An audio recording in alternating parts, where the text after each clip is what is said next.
Pulling up black windows once you go down. You must be crazy if you think that I'ma slow down. But wanna hear it. सो आज हमारा power tonic deliver हो चुका है और इसके साथ मैंने ये जो स्विच है वो अलग से मंगाया है। स्विच इसके साथ देते नहीं और ये मैप स्विच करने के लिए है। इसमें दो हम मैप सेट करके उनके बीच में स्विच कर सकते हैं, मैप 1 मैप 2।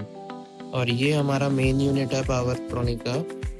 ये ECU है, देख सकता होगा इसका मॉडल और इसकी मैन्युफैक्चरिंग।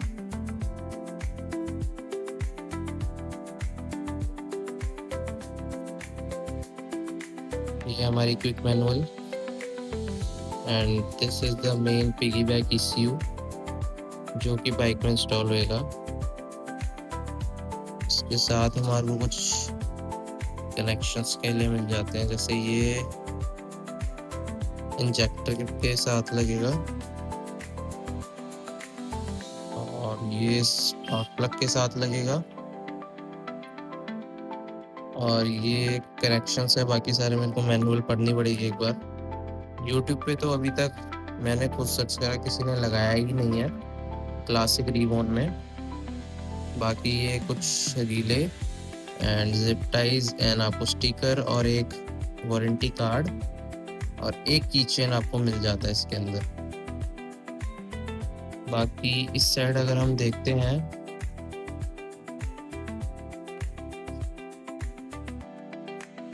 तो बॉक्स के अंदर हमारे को लैपटॉप से कनेक्ट करने के लिए एक वायर मिल जाती है।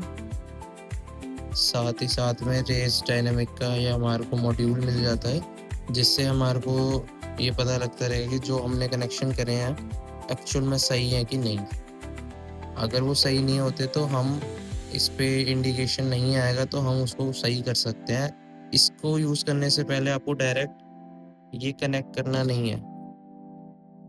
पहले कनेक्शन करने के बाद हमारे को इसमें चेक करना है कि सारी लाइट आ रही है या नहीं आ रही है, क्योंकि अगर इसके अंदर लाइटिंग्स नहीं आ रही है तो इट मीन्स हमने कुछ कनेक्शन गलत करा। बाइक का टैंक और दोनों सीट रिमूव हो चुकी है।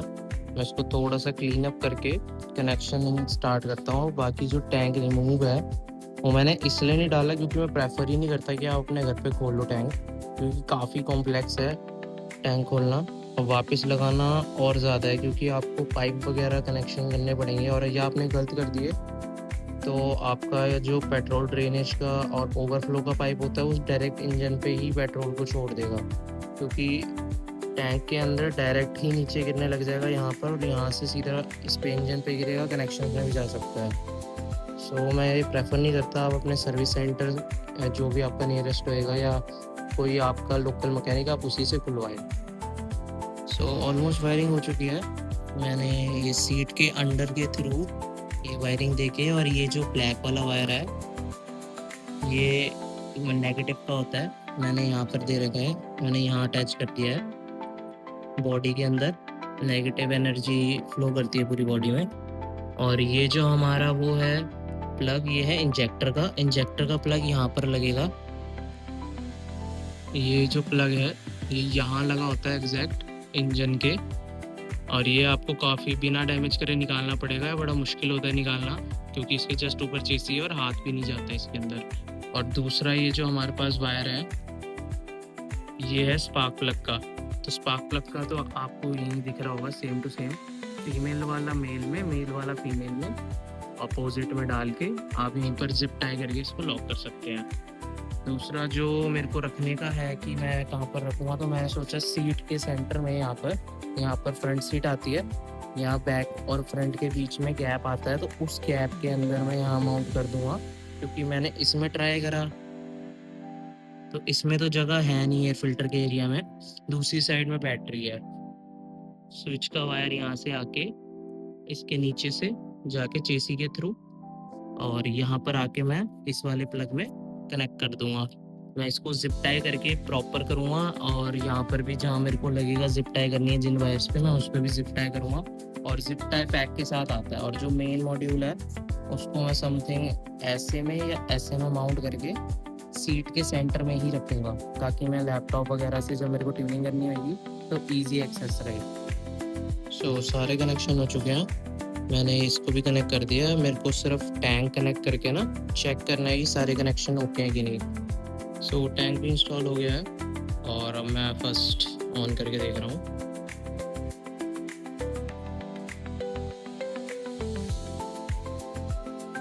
इसमें लाइट आ गई है। सो मैंने पावरट्रॉनिक भी इंस्टॉल कर दिया है। इसके साथ ये कनेक्टर्स आते हैं। ये इसके ऊपर बैजिंग है कि ये स्पार्क का है और इधर भी बैजिंग है, तो स्पार्क का स्पार्क से, इग्निशन का आपको इंजेक्टर का इंजेक्टर से करना पड़ेगा। और उसके बाद आपको इससे कनेक्ट करके आपको एक लैपटॉप की ज़रूरत पड़ेगी। सो लैपटॉप में आपको पावरट्रॉनिक की साइट से जाके ऐप डाउनलोड करना है इनका। उसका इंटरफेस कुछ ऐसा है। वो आपको एक वायर दे रखी है। इस वायर से आपको ECU और लैपटॉप को कनेक्ट करना है। कनेक्ट करने के बाद इसमें रीडिंग आएगी जैसे ही मैं बाइक को टर्न ऑन करूँगा। इसमें अब सारी इन्फॉर्मेशन आ चुकी है। मैंने इसको अच्छे से कनेक्ट कर लिया है। इसमें आपको डाउनलोड करने के लिए इसकी साइट पे जाना पड़ेगा।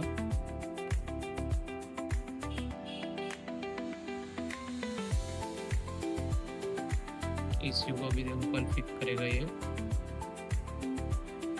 ECU कॉन्फ़िग हो गया। मैं आपको दिखा देता हूँ आपको कहाँ से डाउनलोड करना है।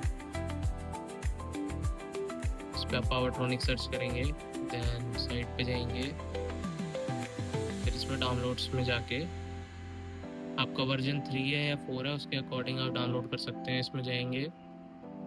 सो ये आपके विंडोज़ के लिए, ये एंड्रॉयड के लिए। बाकी आप जेनरिक मैनुअल्स पे जाएंगे तो उसमें आपको इंस्टॉलेशन और सारी चीज़ आ जाएगा। ये लेटेस्ट फिल्मवेयर है और यहाँ से बाइक के हम और डाउनलोड करेंगे। एंड देन अब मैं आपको उस पर दिखा देता हूँ।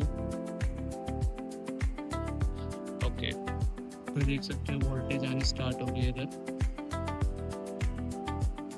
वोल्टेज कैलिब्रेशन हो रही है, फ्लक्चुएट हो रही है अभी। और मैं बाइक ऑन करूँगा।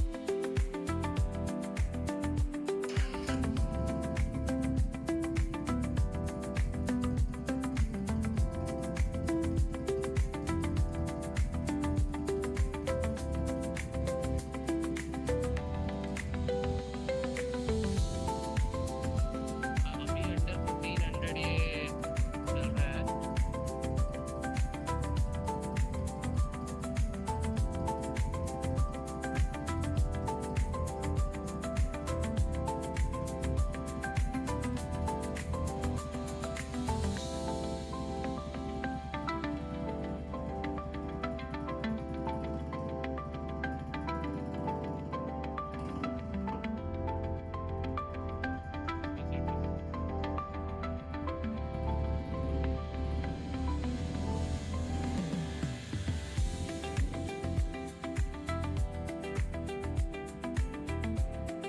इसके अंदर ऑलरेडी कैलिब्रेटेड 2 मैप आते हैं।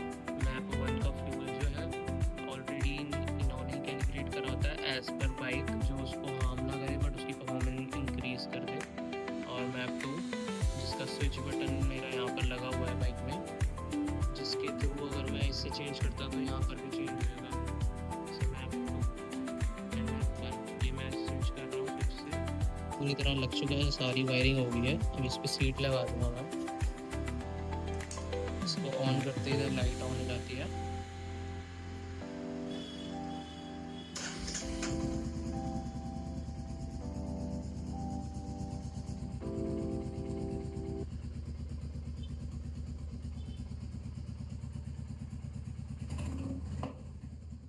बहुत जोर के पॉप्स आ रहे हैं इसमें